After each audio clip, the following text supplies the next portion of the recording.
بچوں کی تربیت اس حوالے سے کریں۔ آج کل کے دور کے اندر بچوں کی وجہ سے بہت سارے لوگ پریشان ہیں، بچے کہنا نہیں مانتے، عدم اعتماد ہے ان کے اندر، مایوسی کا شکار ہیں۔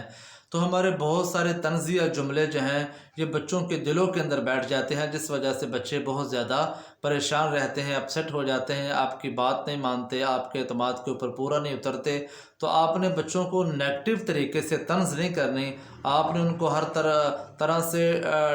ڈانٹ ڈپٹ نہیں کرنی اس طریقے سے کہ بچے آپ کے پریشان ہو جائیں، بلکہ جس بچے کی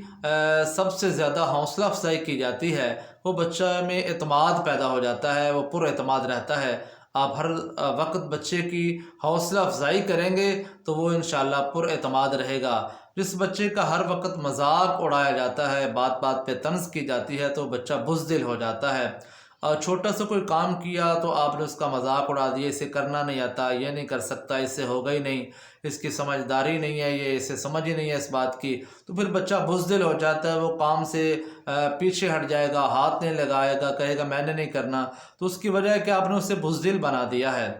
جس بچے پر ہر وقت تنقید کی جائے گی وہ چیزوں کو رد کرنا سیکھ دے گا۔ آپ نے بے جا تنقید ہی کرنا شروع کر دی ہے، کبھی نہ حوصلہ افزائی کی ہے، نہ اس کے اندر اعتماد کی کو بات کی، نہ اس کی کوئی تعریف وغیرہ کی ہے، اس وجہ سے وہ ہر چیز کو پھر رد ہی کرنا شروع کر دے گا، نیگیٹو سوچنا شروع کر دے گا۔ جس بچے پر آپ ہر وقت غصہ کریں گے وہ لڑاکو ہو جائے گا۔ اب بات بات پہ غصے والی بات نہیں تھی، یا ہلکا سا آپ نے غصہ کرنا تھا، آپ نے صرف تیور بدلنے تھے، خاموشی اختیار کرنی تھی، یہ اس کے لیے کافی تھا۔ آپ نے بہت زیادہ غصہ کیا تو ایسا جب بار بار آپ کریں گے اپنی اولاد کے ساتھ تو پھر اولاد جو ہے یہ جھگڑالو بن جائے گی، لڑاکو ہو جائے گی، لڑنا شروع کر دے گی۔ جس بچے پر بھروسہ نہیں کیا جاتا وہ دھوکہ دینا سیکھ جاتا ہے۔ آپ نے اس پہ بھروسہ ہی نہیں کیا، اعتماد ہی نہیں کیا، لین دین کے معاملے کے اندر ایسا نہیں کیا، آپ نے اسے کچھ دیا ہی نہیں، کچھ سکھایا ہی نہیں، بازار سے کچھ لانے کے لیے کہا ہی نہیں، آپ نے اس کے اوپر اعتماد ہی نہیں کیا، نہ مال کا، نہ پیسے کا، نہ لانے کا، نہ آنے کا، نہ جانے کا، تو پھر وہ بچہ دھوکے باز ہو جاتا ہے، وہ دھوکہ دینا شروع کر دیتا ہے۔ آپ بچے کو پر اعتماد بنانے کے لیے اسے مارکیٹ بھیجیں، سودا سلف لائیں، پھر اسے سمجھائیں کہ اس طریقے سے لایا جاتا ہے، پیسے کتنے بچائے، کتنے کا لیا، تو بچہ جو ہے یہ دھوکے کو چھوڑ کے سچائی کی طرف آ جائے گا۔ جس بچے پر ہر وقت شفقت کی جاتی ہے پھر وہ محبت کرنا سیکھ جاتا ہے۔ ہاں، بچے کو محبت اگر سکھانی ہے تو آپ بھی اس سے محبت کے ساتھ پیش آئیں، آپ بھی اس کے ساتھ شفقت والا معاملہ رکھیں گے تو آپ کے بچے کی اچھی تربیت ہو رہی ہے، بچہ آپ کا لوگوں سے، گھر والوں سے مانوس ہوگا اور وہ ملاپڑا سا بن جائے گا، محبت والے انداز سے پیش آئے گا، ہر ایک کا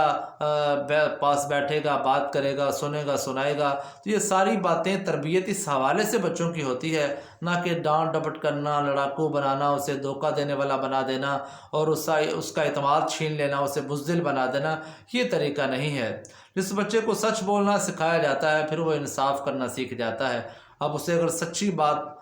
بولنا سکھا دیں گے، سچ کے ساتھ ڈٹنا سکھا دیں گے تو معاشرے کے اندر اچھا انسان بنے گا اور پھر وہ انصاف کرنا سیکھے گا، کیونکہ اسے پتہ ہے سچی بات جو ہے یہی انصاف ہے، پھر وہ انصاف کرنا سیکھ جائے گا۔ جس بچے کی ہمیشہ مار پیٹ کی جاتی ہے وہ بگڑ جاتا ہے، ہر وقت آپ اسے مارتے رہیں گے، سختی کے ساتھ برتاؤ کریں گے، اس کے اوپر ٹارچر کریں گے، ہر وقت تشدد ہی کرتے رہیں گے تو پھر بچہ جو ہے یہ بگڑ جائے گا، یہ اچھے معاملات، اچھے حالات کے اندر جو ہے یہ پرورش نہیں پا رہا۔ والدین کی بے جا سختی جو ہے یہ بھی اولاد کو بگاڑ دیتی ہے۔ سمجھانا الگ بات ہے، بٹھانا، پاس وقت دینا، ٹائم دینا اور معاشرے کی اونچ نیچ نشیب و فراز کو اسے سمجھا دینا، اس کو باور کروا دینا، یہ اچھی بات ہے، لیکن ہر بات پہ بے جا سختی کرنا تو یہ معاملہ بھی بہتر نہیں ہے۔ اس طریقے کے ساتھ انشاءاللہ اب اگر آپ اپنے بچوں کی تربیت کریں گے تو آپ کے بچے انشاءاللہ آپ کو اچھا رزلٹ دیں گے، آپ کا اعتماد بنیں گے، تو اللہ تعالی ہم سب کے بچوں کو اچھا بننے کی، اچھائی پھیلانے کی بھی توفیق عطا فرمائے۔